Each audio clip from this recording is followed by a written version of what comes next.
One hard foul just turned a backup player into the most talked about athlete in women's basketball. Sophie Cunningham went from bench warmer to millionaire in 48 hours, and it had nothing to do with scoring points. This is the story of how a single flagrant foul exposed the WNBA's biggest hypocrisy, activated an army of millions, and created a blueprint that's about to change everything. We're diving into the moment that made defending Caitlin Clark the most profitable move in sports.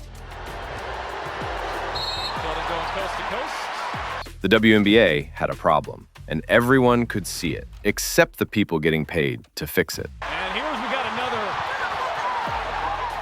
Caitlin Clark was single-handedly saving a league that lost $40 million the year before, bringing record viewership and unprecedented attention. But game after game, she was getting treated like a human punching bag, while referees turned a blind eye. Fans were watching their golden goose get cooked, and the frustration was reaching a boiling point. The league's most valuable asset was being targeted with increasingly aggressive plays, and the lack of protection was becoming a public relations nightmare. Something had to give. Don't forget to hit that subscribe button and ring the notification bell. We're about to expose how one player turned controversy into cold, hard cash. The Indiana Fever versus Connecticut Sun game felt different from the opening tip. The tension was thick, and it wasn't just competitive intensity. This felt personal. J.C. Sheldon opened the targeting early, taking a swipe that connected squarely with Clark's face. The crowd held its breath, waiting for justice that never came. Just a simple technical foul for what looked like a deliberate attack, but the Sun weren't done making their statement. Marina Mabrey delivered a blatant body check that sent Clark flying to the floor, the kind of hit that would trigger immediate ejections in any other professional league. The message from Connecticut was crystal clear. We're here to hurt your star. The message from the refs was even more alarming. We're gonna let them. Sophie Cunningham had seen enough. As the game spiraled into what looked like sanctioned violence, she made a decision that would define her career.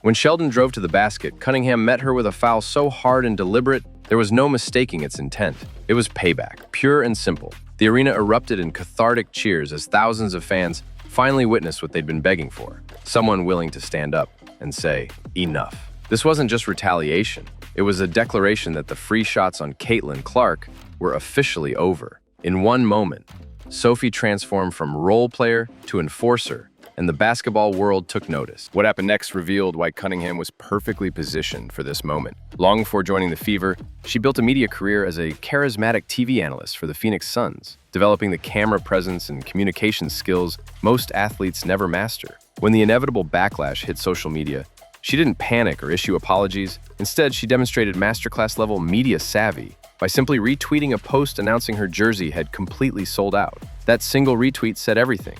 You can complain all you want, but fans are voting with their wallets. It was checkmate in one move, turning outrage into marketing gold. The numbers behind Cunningham's overnight transformation reveal a new economic reality in women's basketball. That massive social media following surge isn't just vanity metrics, it's digital real estate that brands see as direct access to the sport's most engaged demographic. Local endorsements started immediately, from Indiana car dealerships to restaurants wanting to align with the Fever's new hero. But the real money comes next. Companies selling everything from sports drinks to apparel will be lining up to partner with Caitlin Clark's protector. That's a powerful and marketable identity that transcends basketball. Her agent's phone is likely ringing off the hook, turning one viral moment into a multi-year financial windfall that could dwarf her player salary. The petition demanding Cunningham's removal from the WNBA became her greatest marketing tool. Critics called her a thug and flooded social media with suspension demands, but their outrage only amplified her story.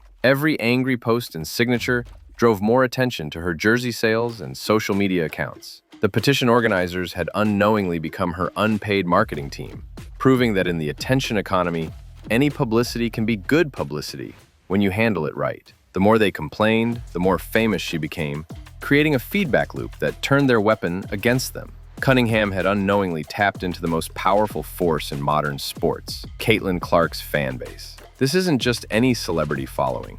The Clark Army is unprecedented in size, loyalty, and most importantly, spending power. They don't just watch games, they mobilize with military precision and fiercely reward anyone who stands with their star. We've seen this before, when Kate Martin, a second-round draft pick, sold more jerseys than the league's reigning MVP, simply for being Clark's college teammate. Now imagine what happens when a player doesn't just play alongside Clark, but publicly and physically defends her at her most vulnerable moment. Sophie stepped into the bodyguard role, and in return, the Clark Army made her a star overnight, with social media following skyrocketing by hundreds of thousands in less than 48 hours. The reaction to Cunningham's foul revealed a staggering level of hypocrisy that many fans couldn't ignore. Just months earlier, in a preseason game, Cunningham herself was on the receiving end of a hard foul, taken to the ground in what many considered a cheap shot. Back then, many of the same voices, now calling for her removal, were celebrating the play,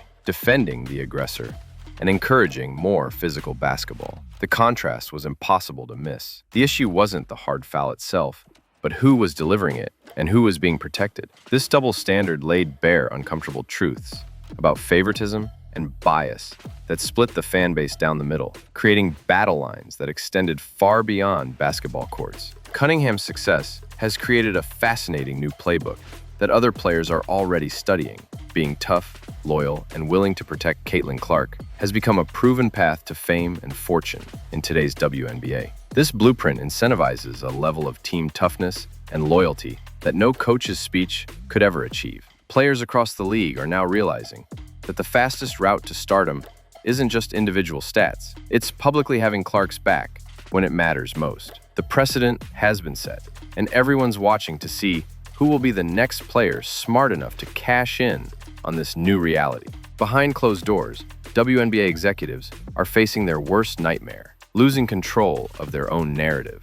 Cunningham's viral moment exposed how disconnected league leadership has become from their own fan base, and the panic is setting in. They can't punish her without looking like they're protecting the players who were targeting Clark, but they also can't openly endorse vigilante justice. The silence from league offices speaks volumes. They're trapped between appeasing traditional basketball purists and satisfying the Clark Army that's literally paying their bills. This power shift has executives scrambling to find new ways to manage player safety without admitting their referees failed spectacularly. The league that once controlled every storyline now finds itself reacting to players who understand social media better than their own marketing department. Corporate America has taken notice of the Cunningham phenomenon, and the money is starting to flow in ways that would have been unimaginable just months ago.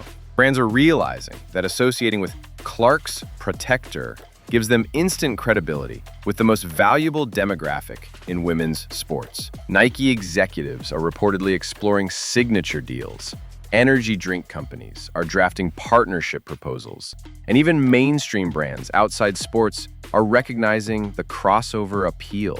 The traditional endorsement model focused on stats and championships, but Cunningham proved that narrative and loyalty can be even more valuable. Her story resonates beyond basketball. It's about standing up for what's right when authority figures won't. That's a message brands want to be associated with, and they're willing to pay premium prices for authentic connections to the Clark fan base. Cunningham's blueprint isn't staying contained within the WNBA. It's creating ripples across all professional sports. Players in other leagues are studying how she turned one moment of loyalty into generational wealth, and some are already testing similar strategies. The concept of the designated protector is gaining traction in locker rooms nationwide, with agents quietly advising role players about the financial benefits of standing up for superstars. This shift represents a fundamental change in how athletes think about their careers. Individual achievements matter, but protecting the right teammate at the right moment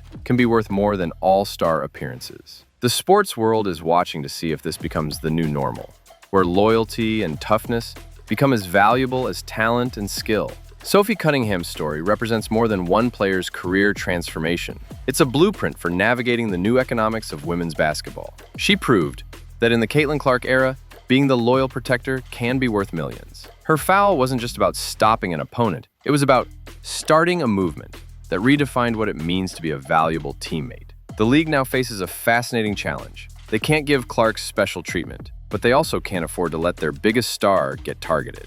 Sophie solved that problem by establishing player-enforced justice that operates beyond referee whistles. The deterrent for cheap shots isn't just fear of officials anymore.